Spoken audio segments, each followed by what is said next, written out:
चला तर राम राम मंडळी, सर्वांचं स्वागत आहे आपल्या बेदड कट्ट्यामध्ये. आजचा सुंदर असा प्रवास आमचा झालेला आहे असं म्हणता येणार नाही. त्याचा कारण असं आहे की रात्र सारी आमची प्रवासामध्ये अशी गेली आहे, त्याच्या अगोदर कधीच अशी रात्र गेली नाही. कार झालं माहिती आहे का, गाडीच निघाली 12 वाजता कुठून, पुण्यातून. त्याच्या पुढे पेट्रोल पंपावर अर्धा तास, त्याच्या पुढे नाश्त्याला 1 तास, त्याच्या पुढे चहाला अर्धा तास, असं करत 2 आम्हाला पुण्यातच वाजले. त्याच्यामुळे झोपायचा तर काही विषयच नाही. तुम्ही या ठिकाणी हाल पाहू शकता आमचे पूर्णपणे.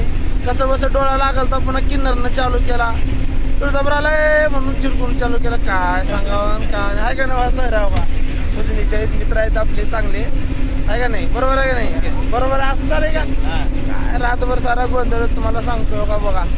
कोण सीट झोपायने गाडीत देऊ का, डोळे लाल करून आहेत सारे कॅन्टी मारलेनी. तेव्हा तिकडं परशाबी आहे आपल्या गावातलं.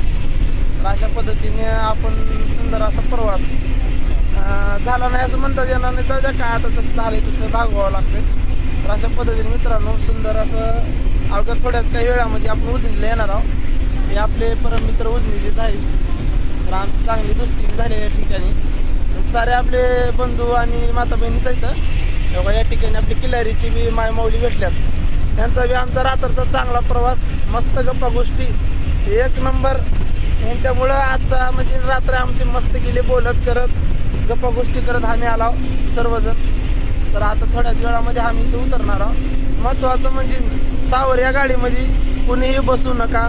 सावर या गाडी बिलकुल चांगली नाही. आणि त्याच्यावर प्लस म्हणजे तिथला नीट कंडक्टर बरोबर नाही, ना किन्नर नाही, ना ड्रायव्हर नाही, सारे हजामच आहेत. कोणच कामाचं नाही म्हणलं तर खायचं सुपारी, तोटा, सिगरेट ह्याच्यावर लक्ष दिलं. पॅसेंजर काय काय करणार तिकडं, गाडीत थांबू वाटलं थांबलं, काही करू वाटलं काही करणार नाही. म्हणून साऱ्याला सांगतो, चुकून मी सावर या गाडीचं तिकीट काढू नका, कन्फर्म करून काढा. आमची मजबुरी होती, माझं तिकीट दुसऱ्यानं काढायचं ते म्हणून मी बसलो, नाहीतर मी तर ह्या गाडीचं तिकीटच काढणार नव्हतो. तर मित्रांनो अशाच पद्धतीने थोड्याच वेळामध्ये आपण उजनीला जाणार आहोत. आणि उजनीला गेल्यानंतर आपण तिथं बासुंदी देऊन खाऊ मस्त. चला चला तर मित्रांनो या ठिकाणी आत्ताच उतरला आम्ही. तुम्ही पाहू शकता उजनी इथं बघा, हॉटेल रवी तुम्हाला तर माहीत आहे, स्पेशल या ठिकाणी बासुंदीचं हॉटेल आहे.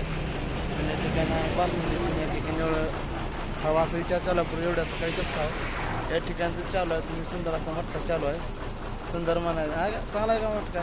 चॅनलचं नावच बेदड काय एवढ्यात काढायची लक्ष्मी, तू अशी नादात कडे जाऊ नका. मित्रांनो आपली ही गाडी आहे, तुम्ही पाहू शकता.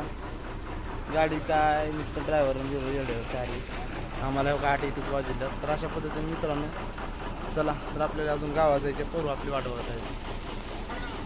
चला तर मंडळी आता या ठिकाणी बघा, मी आमचा परमित्र प्रशांत आम्हाला गाडी सोडून गेलेली आहे. पण आता सुद्धा आपले पार्टनर आपल्या नेहला बघा, आपले विष्णूवाल्या सावकार आपले छत्रपती शिवाजी महाराजाच्या या पुतळ्याच्या समोर चौकामध्ये आपण आलो. नावघ्या थोड्याच वेळामध्ये आता हे सर्व साहित्य 3 सामान घेऊन आपण जायचे. चला मित्रांनो, कसा वाटला पुणे ते लांबचा छोटासा प्रवास नक्की सांगा. राम राम, जय भवानी, जय शिवराय.